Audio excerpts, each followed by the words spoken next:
Have you ever wondered what it was like to be an Incan messenger running across cliffs, jungles, deserts, and mountaintops, carrying the Empire's secrets woven into colored strings? In this video, we're diving deep into a single day in the life of a chasquis, the unsung heroes who connected the entire Inca Empire with nothing but their feet, memory, and courage. Before you get comfortable, make sure you've hit that subscribe button and drop your city name and local time in the comments.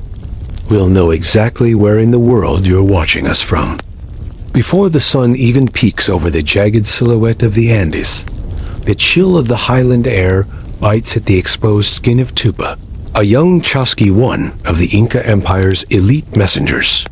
At just 17, his legs are already corded with muscle, his lungs accustomed to the razor-thin mountain air, and his heart trained to ignore fear.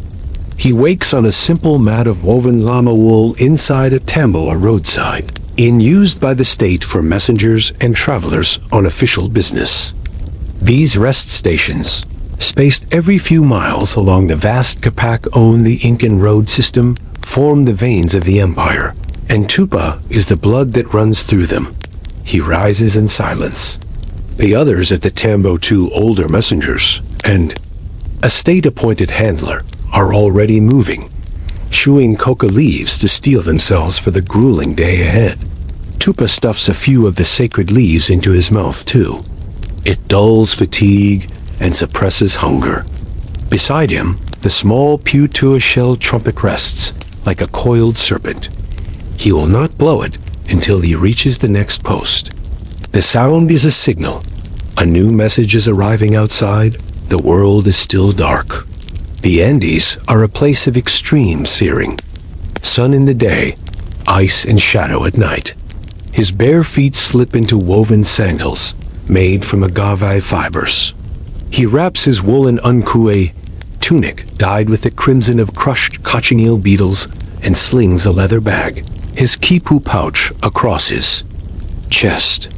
Inside the pouch is the Empire's lifeline, a new quipu, the Inca's knotted string communication system. The knots contain dead accounts of llama herds, tax collections, grain levels, and sometimes even encoded words or names. Today, Tupa carries word from a regional governor to the capital at Cusco. Before he departs, the handler offers him a blessing. He mutters a short prayer to Inti, the sun god, and sprinkles a few drops of chicha, the fermented corn beer, onto the ground. A symbolic offering, a plea for safe passage.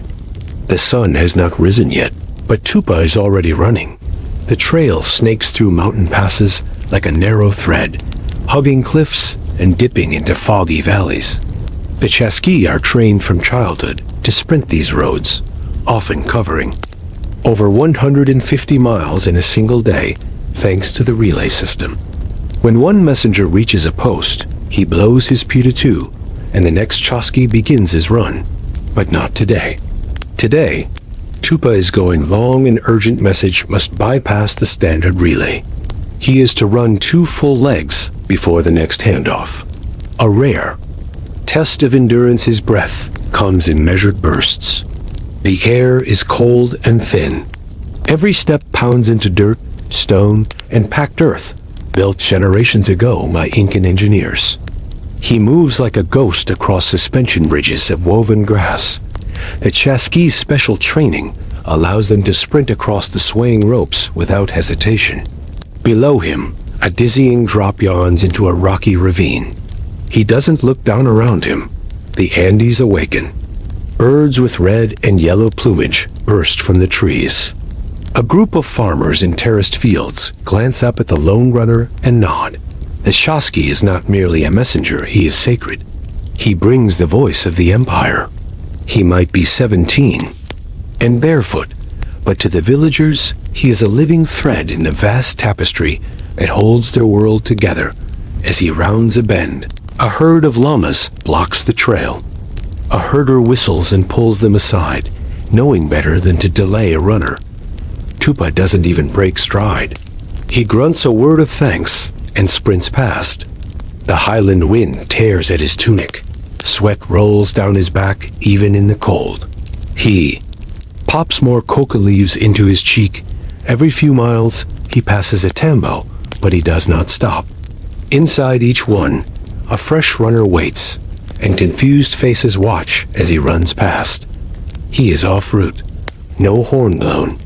This is serious. Some stare after him, wondering what crisis is coming. The climb steepens. Rocks crunch beneath his sandals. He slips once and catches himself. The next tambo is nearly a full leg away, another 12 miles of mountainous terrain. His body aches, but his training kicks in. Mind over muscle. Breath, step, breath, step. The Empire depends on him by midday. The sun blazes overhead, casting sharp shadows across the mountain ridges. Tupa's mouth is dry. His bag digs into his shoulder. His calves burn with each push uphill. But he does not slow. In his pouch is a message no one but the governor and the imperial staff can read, a quipu that could order the movement of thousands of warriors or a redistribution of grain. That might save a village from starvation. He finally arrives at the next major tambo, nearly collapsing as he stumbles across the courtyard. The putative blows before he can even reach for it. They've seen him coming. The next chasquis is already moving to meet him, hand outstretched. Tupa shoves the quipu into the runner's palm and slumps onto a bench, wheezing the handler at this. Station a woman with silver hair and keen eyes presses a clay cup of chicha into his hands. She offers him corn cakes and roasted guinea pig, the first real food he's seen since yesterday. She doesn't ask what's in the message. That's not her business. But she nods once, knowingly. It must be urgent as the second runner disappears. Down the trail, Tupa leans back and watches the mountains. Somewhere behind those clouds lies Cusco. He's done his part for now, and yet his day is far from over. Tupa rests, but only briefly. The Andean sun, now high above the ridges, is unforgiving. Its rays sharper at altitude than even the cold winds of morning. He squints toward the horizon as he chews a bit more coca leaf, not for the energy now, but to dull the nausea that creeps in after such a sprint. The mountains do not care that his legs are tired or that his ribs still ache from his last fall months ago. There's always another message, another path, another climb. The tambo where he sits is perched on a shelf of stone, overlooking a green abyss with terraced fields cascading below like the teeth of the mountain. Women in vibrant woolen skirts tend the fields, their outlines small and fluttering against the earth. Tupa watches them while slowly eating the corn cakes offered to him. The handler sits nearby, quietly mending a wool sack, only breaking the silence to offer him water flavored with wild mint. This is one of the older tambos, carved from stone by ancestors long gone, perched here for centuries, but there is no time to savor the quiet as he recovers. Another handler emerges from the tambo house, holding a small roll of cloth. Another message, she says, her tone casual, but firm. It goes to the checkpoint near the cloud gate. You know the route. Tupa knows it too well. The cloud gate is no ordinary post. It lies high in the mountains where mist never lifts, where even llamas fear to tread. The road is ancient, older than the Inca, carved by unknown hands and swallowed by the forest centuries ago, before the Inca restored it. Few messengers are sent that way, and fewer still travel alone. But today is different. Tupa is fast, and perhaps more importantly, reliable. He wipes his hands on his tunic, nods, and stands. His legs feel like stone now, aching and rigid, but his breath has returned. Without another word, the woman ties the roll of cloth to his belt, gives him a small piece of dried meat for the road, and slaps his shoulder. The clouds are already rolling in. He departs before his body can complain. The trail rises sharply, curving like a serpent up into the higher folds of the Andes here. The air grows colder with every step. Thin wisps of cloud kiss the rocks, slipping between trees and swirling around his legs. The path narrows and crumbles in places. He follows old markers, stacked stones, and carved faces half buried in moss. The road is not well used. Not any more Tupa's sandals slap softly on the stone as he ascends. The forest here is thicker. Not like the lower valleys filled with crops and homes. It is damp and wild. Bright orchids hang from branches like tongues, and the trees are home to creatures that chatter and shift beyond view. Every now and then, he passes a carved niche in the stone and offering platform. Some still have old tokens left by other messengers. A feather, a small fruit, a strip of dyed wool. Tupa pauses at one, fingers the token tied to his belt, and adds a coca leaf of his own protection. Is always welcome in places like this. Then, the mist thickens, visibility drops to barely 10 paces. The sun is a faint glow behind a curtain of white. Tupa slows his pace, becomes cautious, methodical. One wrong step here and a fall would be fatal. There are no guardrails, only blind cliffs and jagged rock. He follows the old road, half guesswork, half instinct. He had passed here once. As a child, during training, part of the chasquis rites. But even then, it was considered a dangerous leg. What lies ahead is not just a mountain trail. It's a relic of empire, a living scar cut into the Andes. He knows stories about messengers who vanished here. Some say they were taken by spirits of the mountain. Others say they simply slipped, their bones now hidden beneath layers of moss. And then, from the mist, a shape he freezes, heart pounding, it's broad, low, moving. But then it grunts, and he exhales a lama pack animal. Left grazing on the trail's edge, its lead staked to a rock, probably left by a nearby patrol or herder. Still, his nerves remain on edge finally. The road opens up to a small clearing, surrounded by high stone walls.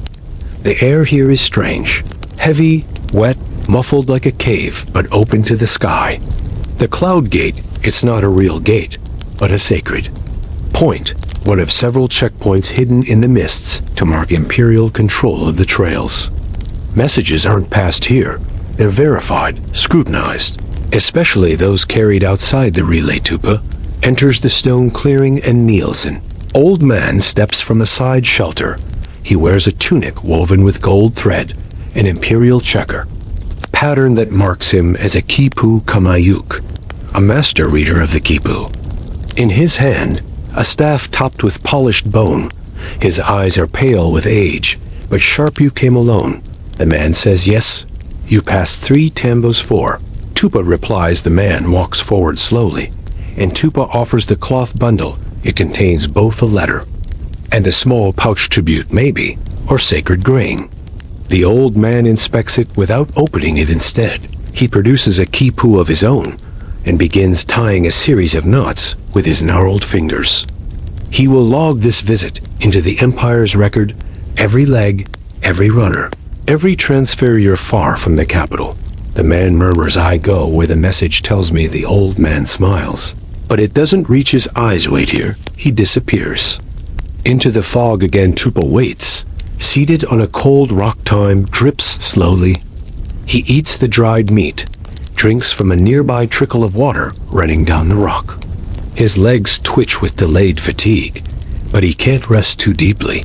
He might be called back down the trail, or asked to continue up, or even told to turn around with a new message altogether. Eventually, the old man returns. You may go. He says simply, back down. Oh, up. Tupa blinks up. The road above the cloud gate is rarely used. It leads to the snow line, and beyond that, to a series of mountain shrines known only to a few runners and priests. Whatever this message is, it must be bound for holy ground. Tupa stands slowly, cloth still warm against his ribs, and then, without fanfare, he climbs again. The path beyond the cloud gate was less a road and more a memory, carved into the bones of the mountain. No clear lines, no stones placed by careful hands, only faint traces. A half-buried footprint here, a broken branch there, that spoke of travelers who passed this way long ago. Tupa stepped carefully, adjusting the strap on his shoulder to keep the sacred bundle close to his chest. Each breath now came with weight, not from fear, but from the thinning air. He had never run this leg before. Few had it was said that above the cloud gate the gods watched more closely. These mountains were no longer part of the empire in the usual sense. There were no villages here, no tambos, no fields of maize or rows of potatoes, just sacred land. The air felt older, quieter, and more dangerous. Snow dusted the edges of the path now, and the trees thinned to scrub and stone. Even the birds fell silent. The wind, once playful, now sliced like obsidian blades, dry and sharp. Tupa wrapped his wool cloak tighter each step higher, felt like an act of defiance, not just against gravity, but against something deeper, as if the mountain itself was testing him. His goal was not a city or a fortress, but a shrine, a waka hidden high in the folds of the Andes. These wakas were sacred spaces, often tied to the spirits of mountains, rivers, and stars. Some held ancient stones or pools of water that reflected the sky. Others, it was said, contained voices, the whispers of ancestors, or the breath of Inti himself. This message, passed directly through him rather than the regular relay, must be destined for one such place, and yet he still did not know what it contained. A quipu, yes, but quipu could hold anything. An order, a warning, a prophecy, and it wasn't his place to ask. Hours past the sun, now filtered through haze and snow, dropped lower. He moved carefully but steadily, preserving energy. He thought of the elders from his village, how they spoke of these heights as a place between worlds, not quite sky, not quite earth. To walk here was to walk in both. The altitude squeezed his lungs like a fist. He chewed more coca, slowly, deliberately, and pressed on. Then, as he crested a narrow ridge, the world shifted before him, stretched a wide basin of stone and snow, encircled by jagged peaks that shimmered gold in the dimming light. In the center stood the shrine, a circular stone platform raised slightly from the ground, bordered with weathered pillars. In the middle, a carved slab, flat, precise, marked with symbols he couldn't read, but somehow felt. It was silent, untouched, waiting. This was the waka of Kori Inti, the Golden Sun Shrine. He had only heard of it in whispers, never imagining he'd see it with his own eyes. But he wasn't alone. A figure stood beside the stone slab, cloaked in a thick red mantle, tall, motionless. Not a warrior, not a priest, a woman. Her face was covered, save for her eyes, dark, unreadable, yet calm. Tupa slowed his steps. He didn't speak, neither did she. Instead, she raised one hand slowly and gestured toward the stone platform. Tupa approached the altar, unfastened the sacred bundle, and laid it gently upon the slab. The cold stone bit into his fingers. The woman stepped forward and opened it. Inside, the quipu lay coiled like a sleeping serpent, its knots tight, deliberate, pulsing with purpose. She didn't read it, not yet. Instead, she removed a small pouch from her cloak, took out a handful of dried yellow petals, and scattered them around the quipu. Then she lit a bundle of herbs, likely K, into sacred coca leaves bound with incense, and waved the smoke over the offering. Only then did she begin to speak, not to Tupa, but to the mountain, in the name of Pachamama, keeper of the earth. In the breath of Inti, father of light, we receive this word. The wind stirred, gentle and constant. Then, without looking at Tupa, she said, "You have done your part. Return before the stars rise." He hesitated. He was exhausted. The road behind him was treacherous. The cold was tightening its grip, and his knees ached from the climb. But he did not argue. Orders were sacred, especially here, and perhaps she meant it as a warning too. Night in these heights could kill a man before sleep took hold. He nodded once and stepped back from the altar. As he turned, He dared to glance again. The woman was still reading the quipu, her fingers gliding over each knot with uncanny precision. Her mouth moved in silence, as though speaking a language he wasn't meant to hear. Then he began his descent. Going down was no easier than going up in some ways. It was worse. The stones, now slick with evening frost, threatened to betray each step. He focused hard, staying low, moving slow. His thoughts drifted only once. Why had the message been sent this way? What required such secrecy? Such sacrifice he'd never know. And that was the way of the chasquis. He wasn't a priest, a soldier, or a lord. He was the breath of the Empire. Messages passed through him, not for him. He was the living cord between the scattered limbs of Tawantinsuyu, the four parts united.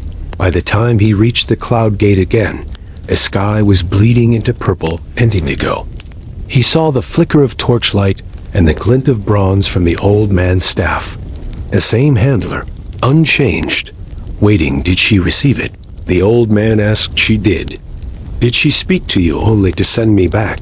The old man nodded slowly and gestured. To the shelter. You'll rest here tonight. Tomorrow, a runner leaves for Cusco. You will accompany him. Tupa blinked. Accompany him to return to the capital. Old man didn't answer directly. The Empire sees those who carry its breath. And he remembers Tupa sat inside the shelter that night, beside a small fire, eating a warm stew made from roots and herbs. The other runners sat around him, listening quietly as he described the shrine. Not the woman, not the quipu, just the stone, the sky, the silence. None of them had been that far. None of them knew what it meant, but all of them respected the path. As he lay down on the hard mat, his muscles sore and his eyelids heavy, he heard the wind outside whistle through the cloud gate. It was not angry or cold this time. It sounded almost pleased. Tomorrow he would run again. Morning in the Andes did not arrive gently.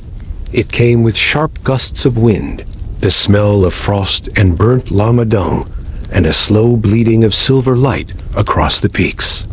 Tupa stirred from his blanket just as the first beam of sun pierced the clouds. His muscles, stiff from the climb, protested as he sat upright. Every joint ached like rusted hinges, but his mind had already reset itself to the rhythm of a runner. Sleep, soreness, solitude, none of these things mattered now. The road had summoned him again across the courtyard of the Cloud Gate station. Another chasquis stood ready. His name was Ilapa, named for the Incan god of thunder.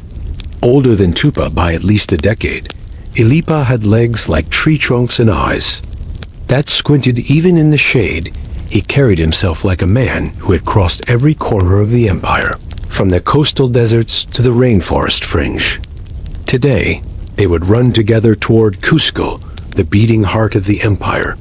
They departed without ceremony. Sun had not yet burned away the clouds. When their sandals slapped the stones in rhythm, no relay horns, no coca offerings, just two men and the empire's invisible breath pulsing between them. The road curved downward, winding past terraces that looked like giant stairways built by the gods. Below them, valleys bloomed in green and gold, dotted with small farms and water channels that sparkled like threads of silver embroidery. Ilipa spoke rarely, but when he did, his voice was like gravel soaked in honey rough. Yet calm. You've been north? Yes, he asked, as they jogged along a stone path bordered by low walls a few times. Tupa replied, adjusting the strap across his chest too. The mountain markets near Wanaka thing. You've not seen what waits near the lake, Ilapa said.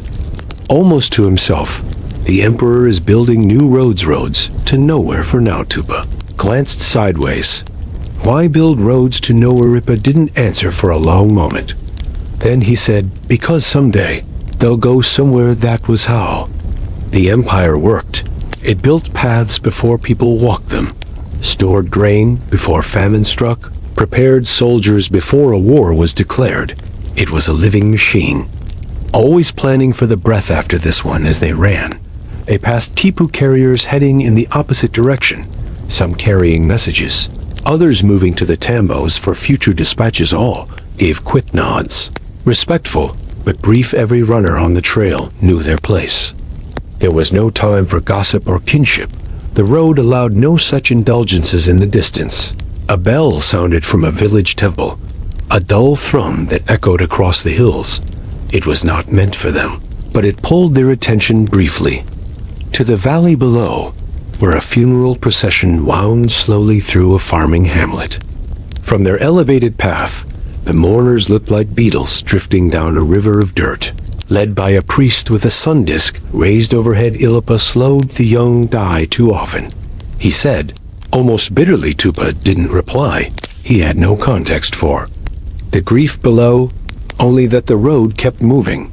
And so did they. By midday, they arrived at a mid-sized tamboa stone structure with multiple rooms, built into the hillside like a natural extension of the land.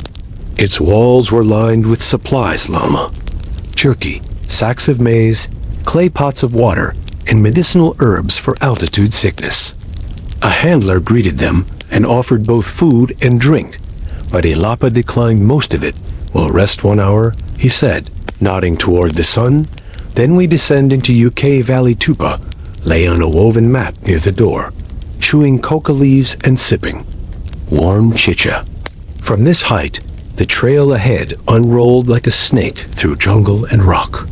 Somewhere beyond the valley lay Cusco, nestled like a jewel between rivers. He'd only been once years ago, with a caravan of traders, but he remembered the way the streets sang with the movement of thousands. Stone walls so precisely fitted you couldn't slide a blade between them. Temples wrapped in gold. Priests who read the stars from towers. And above it all, the Sapa Inca himself, part man, part god. "What do you think the message was?" Tupa asked. After a while, Ilapa didn't look at him. He stared into the fire pit and said, "Does it matter? I suppose not." Tupa said, "But I still wonder." Ilapa turned to him finally, eyes sharp. "Do not wonder. The road is your master, not the message. The message is not yours." Tupa nodded, chastised but not angry. He understood curiosity was natural but dangerous. Messengers who asked too many questions disappeared into rumors. The empire was built on obedience, not speculation. After their short rest, they began the descent into UK air. The world changed again. The cold loosened its grip, replaced by the thick breath of lowland jungle. Birds returned to the sky, singing sharp, constrained songs. Bright blue butterflies flitted through the underbrush, and the air buzzed with the energy of insects and hidden predators. The trail curved into switchbacks with thick stone steps carved into cliff faces. Below them, waterfalls burst from cracks in the mountain and spilled into emerald pools. They passed villages built on terraces, where children pointed at them and shouted chasquis as if naming spirits. One boy ran after them for nearly a mile barefoot and grinning. "Want to be one of us?" Ilapa called without turning. Boy only laughed and kept running until he finally gave up, breathless and proud, as they reached the lower edge of the valley. Tupa's knees began to throb. He bit down on a coca wad and pushed forward. Ilapa, still steady, seemed carved from the same stone that lined the path. By late afternoon, they reached another tambo, this one larger, with a broad courtyard and tall walls. It was a checkpoint, not just a rest house. Here, runners and imperial officers met to log the passage of messages, to reassign routes, to gather intel. A scribe sat cross-legged under a shaded awning marking quipu. Dada, with sharp finger Silapa, approached him and said 2 runners from Cloud Gate confirmed delivery. The scribe didn't look up message classification level 3 for the 4. Shrine. The scribe's fingers twitched over a new quipu. String any deviations 1 detour. Ilapa replied, "No delays." Tupa stood to the side waiting as protocol ran its course. Soon they were dismissed. The sun was dipping low now and Cusco was only a day's run away. The next morning, they would begin the final stretch, one last push to the belly of the empire. At night, as he lay under the stars, Tupa watched the constellations appear. Inca astronomers once taught that the sky had its own roads shadowy, shapes within the Milky Way that mirrored the paths below. Llamas, serpents, and warriors all running above it made him wonder.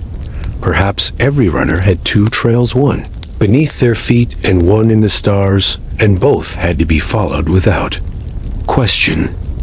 Dawn broke over the sacred valley with a softness that almost made Tupa forget the ache in his calves. Wisps of mist hovered above the fields, and the air smelled of wet earth and early corn. Birds warbled in the distance and the snow-capped peaks.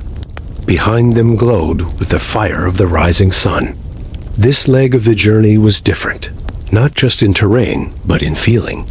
He was no longer running through forgotten wilderness or wind-carved silence. Now every footfall brought him closer to the heart of an empire that pulsed with thousands of lives. Today he would reach chasquis, started early, while the stars still winked faintly above. Elapa led his pace steady and purposeful. The road, widened here flatter, better maintained, built not for secrecy or speed, but for prestige. Stone blocks were polished and fitted with surgical precision. Imperial engineers had ensured the route to Cusco would reflect the power of the Cepa Inca at every step as the sun rose behind them. Tupa began to see signs of civilization thickening around the edges of the trail. Fields turned into orchards, orchards into irrigation canals. Canal banks were flanked by watchtowers and small shrines where offerings of maize and feathers sat untouched. Farmers moved through the rows with llamas and tools, and shepherd boys waved at the messengers as they passed. Some bowed. Others simply stared. To be a chasquis was to move as a shadow among your own people, visible yet apart from here. Elapa said, "We follow the river Watane all the way," and Tupa nodded. The river was the spine of the sacred valley. Its waters ran like veins toward Cusco, feeding farms, markets, and homes along its length. They followed it for hours, each step pulling them closer to the imperial capital. The air warmed. The path widened further. Traffic increased. Merchants passed them with llamas heavy with textiles and pottery. Priests in white robes walked slowly, chanting prayers under their breath. Women carried baskets of herbs on their backs, bound with colorful woven straps. Everyone gave way to the runner's words spread ahead of them. By the time they passed the final tambo before Cusco, a handler had already prepared food and drink for their arrival. "You're expected," she said simply. Runner from the capital passed through. Late last night, Tupa raised an eyebrow. Why would the capital send a runner our way? Elapa only shrugged. The road listens in both directions. They ate quickly roasted maize, mashed potatoes, laced with wild herbs, and a tangy fruit paste that stung the tongue but refreshed the soul. Tupa filled his water pouch and splashed the rest across his face, gasping at the cold. The final stretch remained one last climb, and then the city. It was early afternoon when they crested the final ridge, and there it was, Cusco. Navel of the world. Tupa had seen it before, but this time it felt different. Not as a boy, not as a trainee, not as an observer, but as a bearer of sacred breath. The city spilled across a high plateau, its layout designed like the body of a great puma. Temples, palaces, and plazas gleamed under the sun. Gold flashed from rooftops and walls. The Cepa Inca's Palace Coricancha, the Temple of the Sun, rose near the center, like a jewel set into the earth itself. Every road in the empire led here, and he was one of the few allowed to run those roads without question. They descended into the city at a trot, still breath-controlled, still focused. The crowds parted at their approach. Some watched in silence. Others called blessings or waved woven flags. Children stared open-mouthed. The chasquis were myth to them. Fast, fearless, unknowable city guards at the first checkpoint didn't stop them. One merely nodded and stepped aside, saying, "They await you in the square of the golden fountain." That meant one thing: high priority. No delays, Tupa followed. Ilihapa through the city's winding streets, each paved with stones so tightly fitted it seemed the mountains themselves had laid them. Water channels ran beside them, clean and cold, guiding the river through the capital like veins through a body. As they passed under the archway into the square, Tupa's stomach fluttered the plaza. The Armas, the square of the golden fountain, was alive with movement. Priests in long robes arranged ceremonial offerings near the center, where a stone basin gurgled with flowing water. Nearby nobles in long cloaks of alpaca wool murmured to one another, and military officers in feathered helmets observed from shaded platforms, and in the center of it all stood a figure draped in a robe so bright it seemed to shimmer. He wore a golden fringe across his forehead. They, Sapa Inca himself, Tupa, and Ilapa dropped to one knee immediately. Neither looked up. The golden robe of the emperor rustled as he stepped forward. Rise. His voice was calm but commanding. It was said that the Sapa Inca could command the sun not to rise, and that people would wait in darkness without question. Tupa stood slowly. The emperor's gaze fell on him. Not cruel, not warm, but searching. You carried the message from the cloud gate to the shrine of Kori Inti. Yes, Sapa Inca, and you returned without delay. Yes, Sapa Inca, the emperor nodded. Your legs serve the empire well. He turned to one of the nobles and said something too soft for Tupa to hear. The noble stepped forward and handed Tupa a small golden disc, no larger than a palm, etched with the shape of a condor in flight. A mark of service, rare, reserved for chasquis who completed high-risk, high-honor mission Silipa, was also handed. One, though, his face did not change. He had earned such rewards before you arrest. Now, said the Sapa Inca, eat, sleep. In 3 days' time, there is another message.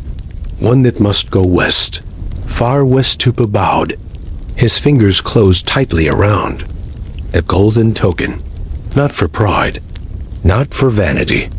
But as a reminder, he was part of something eternal. That night he sat alone beneath the stars atop a rooftop near the runner's quarters. Below him, the city hummed with activity, priests burning incense, dancers rehearsing in plaza's guards, sharpening weapons, elders telling stories by firelight. Above him, the constellations pulsed gently in their patterns, watched the stars move slowly, steadily. The breath of the empire never stopped, neither would he. 3 days passed like a dream, or perhaps a mirage within the high walls of Cusco. The air was gentler, the nights warmer, the food richer. Tupa had never known rest like this. He ate roasted guinea pig with yellow potatoes, drank chicha that left a warm gloom in his chest, and for the first time in weeks slept through the night without waking from the cold or the sound of distant animals. His legs were grateful, though they twitched with restlessness. A chasquis never fully relaxed. Even in rest, the road still throbbed beneath the skin like an old heartbeat. On the third morning, a runner from the Sapa Inca's court came for him. No words, only a gesture. Tupa followed. He was led through the winding stone corridors of the central palace complex, past chambers he had only glimpsed as a child during his initial visit. Murals lined the walls, some of woven thread, others carved directly into polished stone. Depictions of sun gods, celestial llamas, and warriors holding staffs shaped like lightning bolts. Eventually, he was brought to a quiet, torch-lit chamber that smelled of sweet wood, smoke, and mountain sage. Inside stood an officer of the imperial court, a high quipu, Kamayuk, with eyes like flint and fingers stained with purple dye from years of knotting colored threads. In his hands he held a new quipu, tighter and more complex than the one Tupa had delivered days before. This message goes west, the man said. How far west to the sea? Tupa hesitated. The sea? He had heard stories, of course. The empire's western border was a jagged coastline battered by wind and spray. The terrain was cruel, steep canyons, salt-choked deserts, and cliffs where birds outnumbered people. The people there were different too. They wore shells instead of feathers and worshipped sea spirits instead of the sun. Do you know the route? Man asked. I've studied it. Tupa answered, but I have not run it. You will now. The quipu Kamayuk handed him a small pouch along with the corded message. Inside were dried coca leaves, salt tablets, and a black pebble carved with a spiral, likely an offering for the sea gods. Then, just as silently he was dismissed by nightfall, he had departed Cusco. This time he ran alone. The road to the west peeled away from the main arteries of the empire. It was a narrower path, not paved with the same perfect care as the routes to the capital. The tambos were smaller, the runners rarer. These were the limbs of the empire that flexed outward, stretching toward the unknown edges of Incan control. The air changed quickly. As he descended from the highlands, he felt the humidity cling to his skin. The landscape shifted from the sculpted terraces of the sacred valley to wilder, more unpredictable land.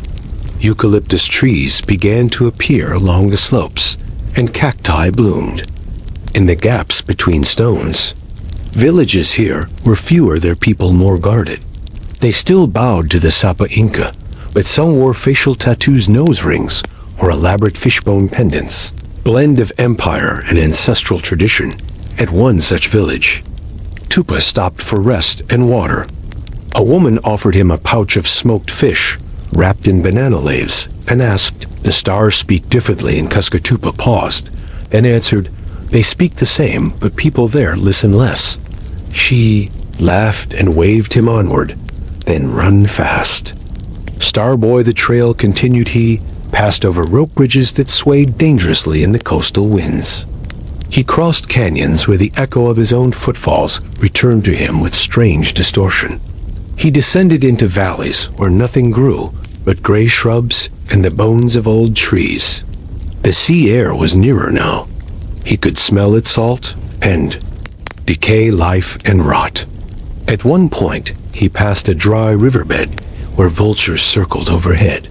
He did not stop to investigate.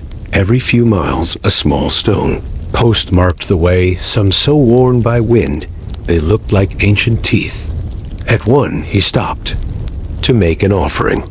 He took the black spiral pebble from his pouch and placed it on the stone, then added a single coca leaf beside it. A sea offering on the mountain's breath. He hoped the spirits approved. By the fifth day, he reached the coast. The land dropped away in a dramatic sun-scorched cliffside. Below, the Pacific Ocean rolled endlessly toward the horizon, violet and highness. Vast. It was unlike anything he had ever seen. No fields, no forests, no order, just roaring chaos. The waves crashed against the black rocks with deafening rhythm. He felt suddenly small, like a single breath lost in a storm. But the destination lay near. A final tambo sat on a narrow bluff above the ocean. Built of pale stone and driftwood, it looked nothing like the others he had passed. Seaweed hung drying from pegs outside, and pelican bones were tied into wind chimes that clattered softly. The runner stationed here was a woman in her 30s, with sunburned cheeks and legs scarred from years of running the coastal cliffsea. "Hour far from your mountains," she said as he arrived, breathless. "I bring a message." She took the quipu gently, her sea-slicked fingers quick and careful. She studied it for a moment, then said nothing more. Instead, she pointed to the edge of the bluff. She said, "Wait a paw," walked to the edge, and sat down, his legs dangling above the sea. The wind howled past him, pushing back his hair, biting at the sweat on his skin. Below, the waves crashed endlessly, white and wild. He thought of the shrine in the clouds, the emperor's golden robe, the weight of the disk still tucked in his pouch. The empire stretched wide and far, from frozen peaks to sunlit beaches, from sacred stones to foaming waters. And he had run it. He had felt its pulse beneath his feet. The woman joined him a while, later handing him a bowl of fish stew. "The message will be passed to a boatman tomorrow," she said. "From there it goes north by sea." Tupa nodded. She looked at him sideways. "You think Your job is finished." He smiled faintly. "No, the road always starts again." They sat in silence after that, watching the sun dip into the sea like a glowing coin tossed into the world's end. The sky flared orange, then crimson, then black. The stars emerged, and even here their old constellation still held. And in that moment, Tupa understood something simple but eternal. The empire was not just stone and gold and gods, it was motion. It lived because its runners moved. And so in the salt-stained night, with legs sore and heart full, he closed his eyes and prepared for the next breath of the road. Tupa rose before the sun. He hadn't meant to, his body simply knew. Long before first light colored the sea, before the tambos stirred with footsteps or fire, his eyes were open and his legs already twitching. Sleep had visited only briefly. The roar of the ocean below had acted like a distant chant, too powerful, too ancient to ignore. In that endless crashing of water against stone, he'd heard something whispers in a language older than his own. Not words, not thoughts, just feeling. He stood now at the cliff's edge barefoot, letting the cold wind bite his toes. The stars still ruled the sky. Above him, the great bird of the heavens, Contra the condor, stretched across the Milky Way. It was a sacred shape every Inca child learned. A spirit that guided the dead and watched the living. And here at the far western edge of the empire, beneath the condor's wings, he felt both guided and watched. The sea below boomed and hissed, endless and alive. Behind him, the door to the tambo opened with a creak. "Don't sleep," the woman from the day before asked, rubbing her eyes as she stepped outside. "Not much," Tupa said, still facing the ocean. "Good." She said flatly, "You'll need that energy." "There's word from the north," Tupa turned. "The woman nodded toward the pathway leading inland. "A rider came just after dark last night, one of the llama couriers. There's been movement in the northern valleys. Something's happening beyond Cajamarca." He frowned. Cajamarca was far, at the northern edge of Tawantinsuyu, near lands where rival cultures still stirred. Lands the Inca had swallowed but not fully digested. Rumors of conflict, they were not uncommon, but if it reached the runners, it meant something had changed. "You're being called." "Inland," she continued. "They need a fast runner, one who knows both mountain and sea." Tupa didn't ask why. That question no longer belonged to him. Instead, he nodded and retrieved his sandals. By mid-morning, he was moving inland again, climbing from the salty cliffs into the dry forests of the Andean foothills. The path curved through canyons, lined with rock paintings, red and black figures dancing, hunting, praying. Every bend in the trail felt older than memory. He passed stone outposts where watchmen offered him water, cracked jokes, then grew quiet as they handed him a sealed cloth bundle. "This one goes straight to the wings," one of them said, "to the high pass above Horokiri." Tupa knew that region, known to chasquis as the shoulders of the condor. It was a steep, wind-carved corridor between mountains, where ancient priests once called to the sky spirits, a natural bottleneck in the empire, both a sacred site and a critical road junction. If conflict was brewing in the north, that pass would be the key to understanding. Ive took the message, tucked it under his cloak, and ran. The trail narrowed as he climbed. The warmth of the coast gave way to the crisp air of highland valleys. Cacti gave way to moss. Sun-bleached canyons turned to pine-covered ridges, and the smells of salt and fish were replaced by the clean scent of cold stone and crushed herbs. In a small village along the path, a woman with cloud-colored braids offered him a meal of mashor root and dried llama meat. "You go fast," she said, watching him eat.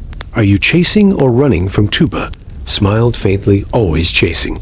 She didn't laugh, just nodded and returned to her loom.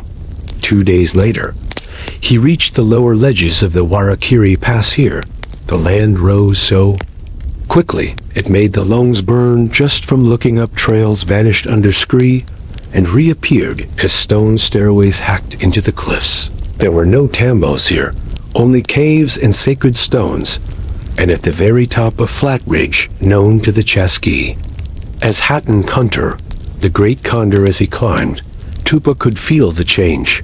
The wind here was not just wind, it was breath. It moaned through the rocks, teased the cliffs, carried voices from far-off valleys. Every runner who passed this way swore they heard things in the air, old messages, ghostly warnings, or echoes of their own thoughts. Tupa didn't try to explain it. He just listened, and sure enough, the voices came first faint, then clearer, as if the mountain were unrolling a long ancient whisper too. Tribes gathered, watched the river crossing the message, must pass by moonrise. He didn't know whether these were real voices, or just the tricks of exhaustion and wind. It didn't matter. The only truth was the message in his cloak, and the road beneath. His feet he reached the pass by dusk. The view from Hatton Kunter was unlike anything else.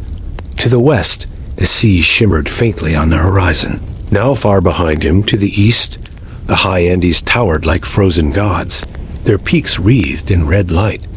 Below, the valleys stretched like cracks in a broken bowl, and somewhere in those cracks, war was stirring a caw. Tambo Post stood near the edge of the cliff, smaller than most, but fortified. Two guards stepped forward as he approached.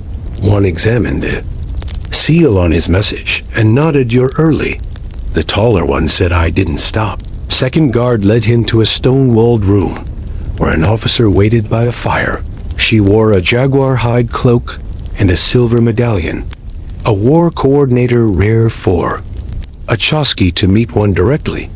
"We've intercepted reports from the north," she said without preamble, movement of strange banners. "Not ours, not tribal. Something new." Tupa handed her the message. "Read the quipu quickly," her fingers darting like birds. "Across the Cordzo, it's true," she muttered. "What is?" She looked up. "The coast tribes aren't resisting us anymore. They're waiting. All of them. Like they know something's coming." Tupa said nothing. The woman turned the quipu over once, then nodded. "You've done your part. We may need you again soon. Rest while you can." He stepped outside. The stars were already above, and the wind at Hatton Kunter had picked up. It tugged at his cloak and hair, whistling across the stones like a flute. And there, overhead, he saw it again. The great condor constellation wings spread, eyes watchful. He lay back on a slab of rock and stared up into its shape. Feeling smaller than ever, run through shrines in the clouds, delivered messages to the ocean's edge, and now stood where gods whispered through wind and rock. The empire moved because he moved. It knew what it knew because he carried breath from one place to another, never asking, never faltering. But tonight, something was different. He could feel it. In the mountains, in the stars, something was coming, and the condor was already circling. The fire in the stone room crackled low, casting long shadows that jittered across the jaguar cloak of the war coordinator. Tupa had slept, but only briefly. He rose before the sun, as always stretching limbs that were growing used to never quite. Recovering his mind, churned like the wind outside. Restless and sharp, something was wrong. Not the kind of wrong you could name, but the kind that crawled into your bones. It was in the way the guards whispered late into the night, the way the officers. Eyes had lingered on the quipu, as though seeing not just a message, but a warning. The pass at Hatton Kunter had always been sacred, used for rituals, for messengers, for reverent quiet. But now it felt like the edge of something unraveling. He stepped. Outside, the wind had died, unnaturally still. The world felt as if it were holding its breath. Far below in the southern valley, tiny fires flickered, a line of torches winding through the lowlands. Not from an Incan camp. These lights moved too freely. Not along roads, not with patrols. They danced in erratic patterns like a snake with many heads. Tupa turned to the officer. She had joined him silently on the ledge. "They move in darkness." He said, "They do." She answered, "And they come from places our maps still paint in foggy." Glanced sideways. "You said something's coming." She didn't respond right away. Instead, she handed him a folded cloth inside it, a second quipu knot. From the Empire's normal color system, the knots were black and red-coated. In a way, only the highest handlers were trained to use emergency cords, only for messages so delicate or dangerous that even other messengers might not be trusted with them. This must go to the Temple of the Moon in Vilcashuaman, she said directly. No relays. Tupa's eyes widened slightly. That was over 100 miles south, across unforgiving highlands and wild ridges. Few runners ever made that kind of journey alone. The message must be urgent. And Secret She stepped closer, her voice dropped. Lo, you're not to read it. You're not to discuss it. You are to forget you ever carried it once it's delivered. Tupa nodded slowly. But even as he tucked the quipu beneath his cloak, something in him stirred, not curiosity, dread. He left the tambo. Just after midday, the route to Vilcashuaman was not a runner's dream. It was a cracked and angry road, uneven, rarely maintained. Winding through barren ridges where the wind screeched like jungle cats, there were no tambos for long stretches, only shepherds' huts, and even those seemed abandoned. The clouds rolled in that night, heavy and low, dragging silver mist across the mountain's ribs. The stars vanished. The moon was a mere blur. He passed through a ghost village on the second day. A line of empty huts with doors swinging in the wind, not burned, not looted, just quiet, as if the people had left in a hurry, or simply vanished between breaths. A single kiro cup still sat on a stone ledge, half full of chicha gone sour. He didn't stop by. The third day, he crossed the Apurimac River at a low, narrow bend. The old rope bridge swayed violently as though warning him away. He tightened the strap across his chest and crossed without hesitation below. The water snarled in white fury. That night he dreamed of knots unraveling. He was running, always running, but the quipu in his hands frayed and fell apart. The cords became snakes. They bit his fingers, and he woke with a gasp. The sound of whispered numbers in his ears, numbers he didn't know how to count. The message weighed more each mile. On the fourth day, the temple appeared, carved into the side of a granite hill. The Temple of the Moon was a holy place, reserved for astronomers, priestesses, and moon-chosen initiates. It had no roof, only sky. Its central chamber was cut into a natural cave lit by shafts of sunlight that passed through stone tunnels only during specific times of the month. It was both a calendar and a shrine, and not just anyone could approach it. Tupa hesitated. At the gate, a priestess stood there, wrapped in a cloak the color of ash. Her face was marked with moon patterns, dots on her cheeks, a crescent on her brow. You carry the shadow cord, she said before he could speak. I do, he said. For your temple only. She gestured him forward. Follow, and speak no word. They descended into the cave. Each step echoed louder than the last, until they reached a chamber where light spilled through a slit in the rock, illuminating a single black stone shaped like a full moon. 3 priestesses sat in a circle, their eyes closed, their hands linked. Tupa approached slowly and placed the quipu on a stone dish at the center of the room. No one moved. He stepped back, breath shallow. One of the priestesses finally opened her eyes. She reached for the quipu and began to read, not with sight, but with fingers, running them across the cords, as if stroking the threads of time itself. Her lips moved silently, then they stopped. She looked up, and for the first time, her face changed. Shock, then confusion, then something darker. This should not have come here, she said. Tupa froze. I was told no, she interrupted, not by you. You were chosen because you do not ask. But this, she turned to the others. They were already standing. One walked toward a dark recess in the cave and opened a stone panel that had not been touched in years. A hidden chamber. She placed the quipu inside. Then she turned back to Tupa. Forget you were here, he nodded. But he wouldn't forget, because in that moment before the stone door shut, he had seen something, another quipu hanging beside the one he had brought. But this one wasn't made of cord, was made of hair, human hair, dyed red. He had no words for the feeling that struck him. Only that whatever was coming, whatever those distant banners in the north signaled, was older than war, older than empire, and the message he had carried was not a warning. It was a map. Tupa left the temple in silence. The sun now low on the horizon, he didn't speak to the guards. He didn't pause at the outer gate. He just ran back toward the road, back toward the comfort of motion, the illusion of purpose. He would never speak of what he had seen, but it would run beside him, always a second shadow, and the condor overhead would never blink again. By the time Tupa reached the southern fork of the Royal Road, 5 days had passed since he delivered the message to the Temple of the Moon. But time had lost its familiar texture. He could no longer measure it by meals, by tambos, or by the rhythm of his sandals on stone. He moved on instinct, driven not by orders, but by something colder, something deeper. He had not returned to the capital. He had not taken the official trail back to Hatton Kunter, or reported to the war coordinator. Instead, he looped east, crossing lesser-known paths that only older chasquis spoke of, paths carved for secrecy and silence. Not speed. He passed no runners, no watchmen, just weathered cairns and forgotten stones.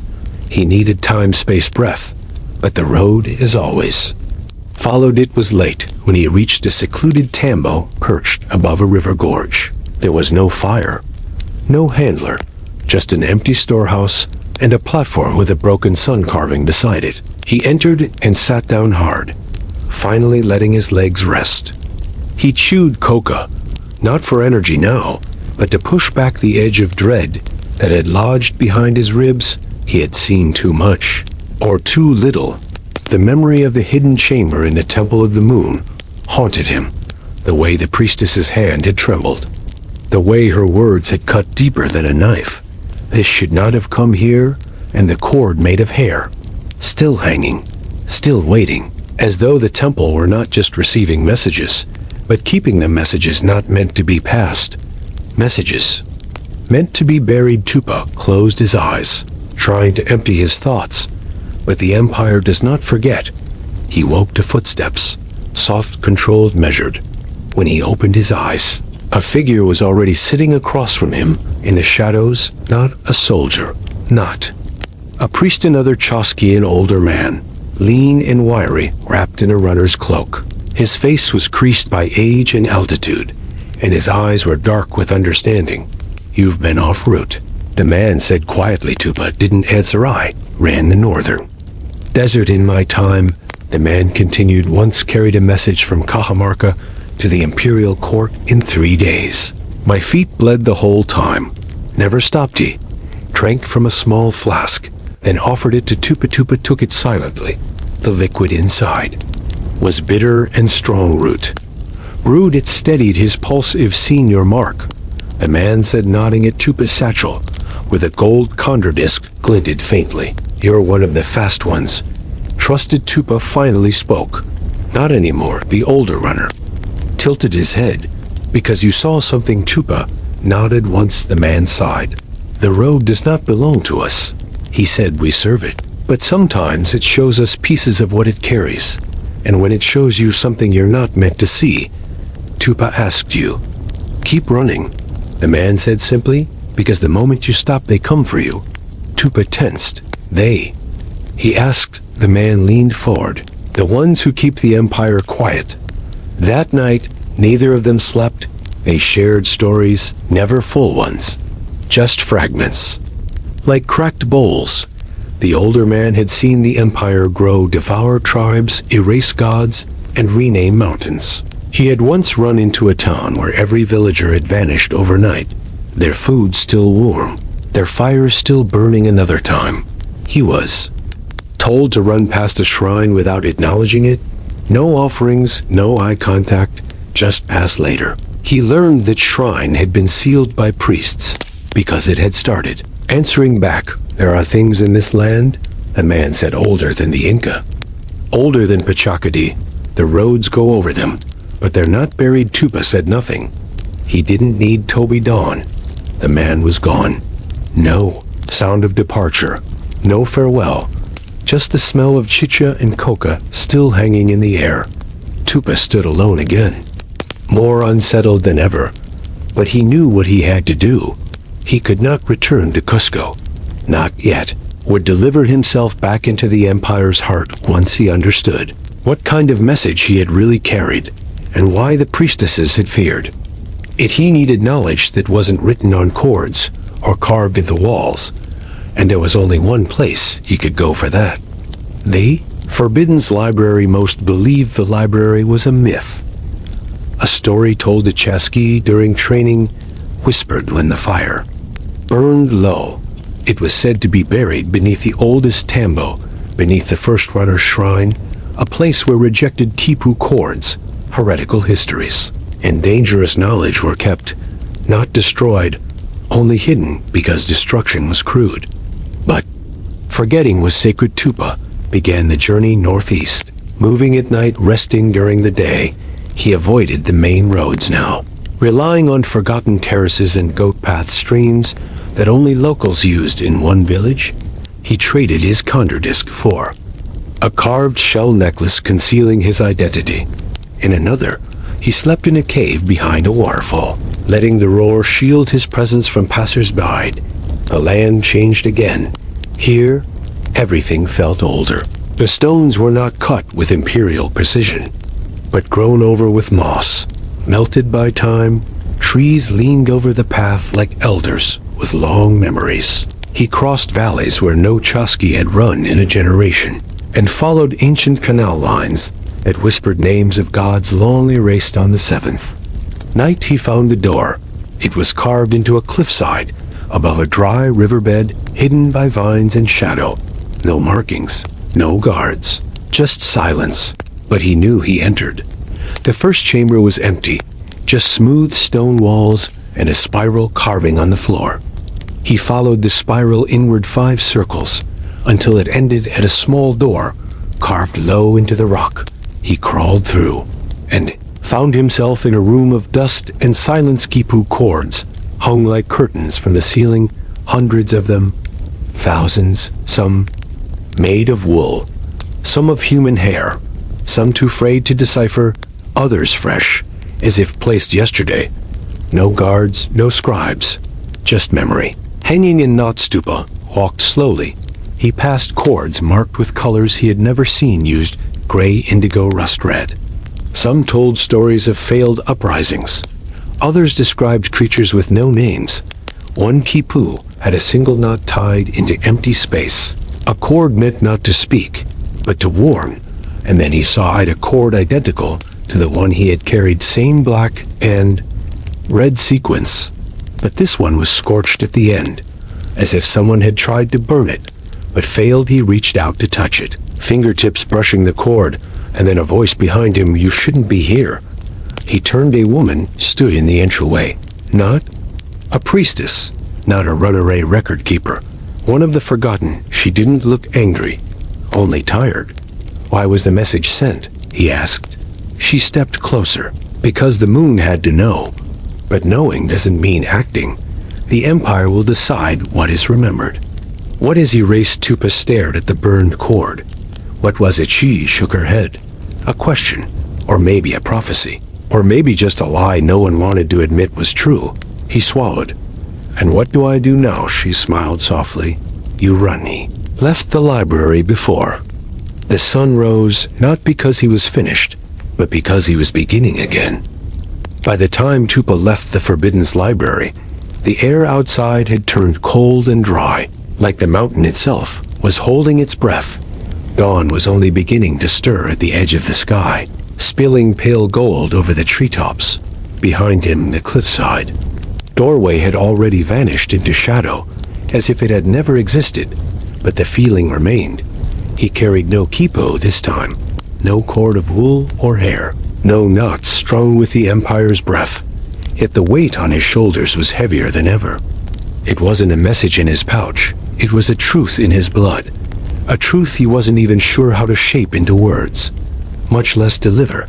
and so he ran not toward a destination, but away from something, from the priestess's tremble, from the hidden chamber, and the cord of hair from the burned message hanging silently in the library's heart, ran through forests where the trees closed around him like gates, through valleys where the fog clung low, brushing his knees like ghost fingers through fields that had once fed armies, now left wild with grasses and bones.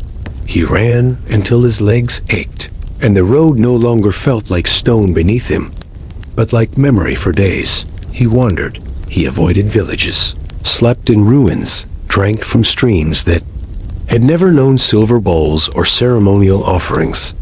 He shaved his face with obsidian, disguised his clothes, and when strangers asked who he was, he said nothing, but the road is not something you can walk away from, because the road remembers one morning.